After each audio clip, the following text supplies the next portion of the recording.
TikTok executives continue citing the Citizen Labs research in their statements to government as somehow exculpatory. I've called them out on this in the past, and it's unfortunate that I have to do it again, unquote.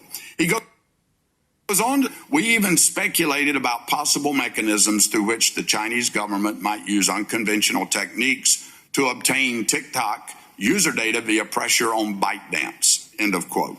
Mr. Chu, you sent Congress written testimony citing this lab as a support of your claim that China cannot access user data, U.S. user data. And now this lab has come out to say, we never said that. That's misleading. Mr. Chu, understand what that is. That's misleading.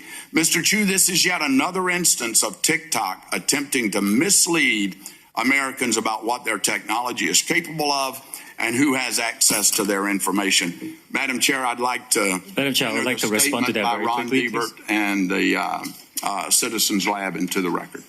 Without objections. With that, I yield back. Gentleman yields back. Chair yields to the gentleman from Maryland.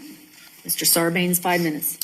Thanks very much, Madam Chair. Mr. Chu, I'm going to pick up on a theme we've already covered here, which is the effect that your platform, along with many other social media platforms, by the way, has in terms of mental and behavioral health in this country. I won't speak to what's happening elsewhere in the world, but we've talked about the impact that it's having on children, on teens.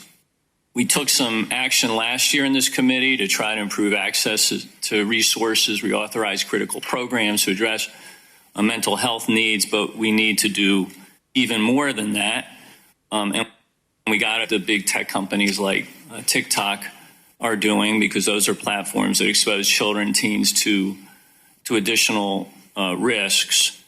The more time that middle and high schoolers spend on social media, the evidence is the more likely they are to experience depression and anxiety. And this is particularly troubling since apparently 16% of American teenagers report that they use TikTok, quote, almost constantly. That's, I think, about 5 million teenagers in this country that are on TikTok all the time.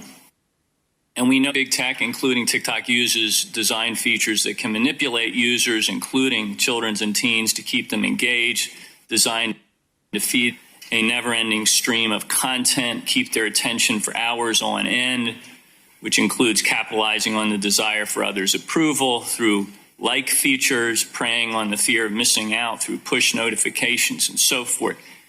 Again, you're part of an industry that's set up to do this. You and some don't appear to be able to help yourselves in reaching out and finding that new user and then holding on to them.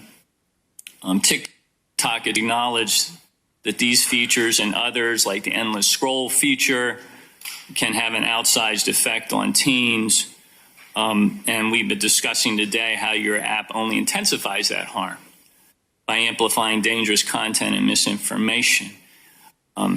I don't want to be too paternalistic here because we have young people in the audience. We've got TikTok users that are watching this hearing, and I'm sure they have their own ideas about how this technology is being managed by TikTok and other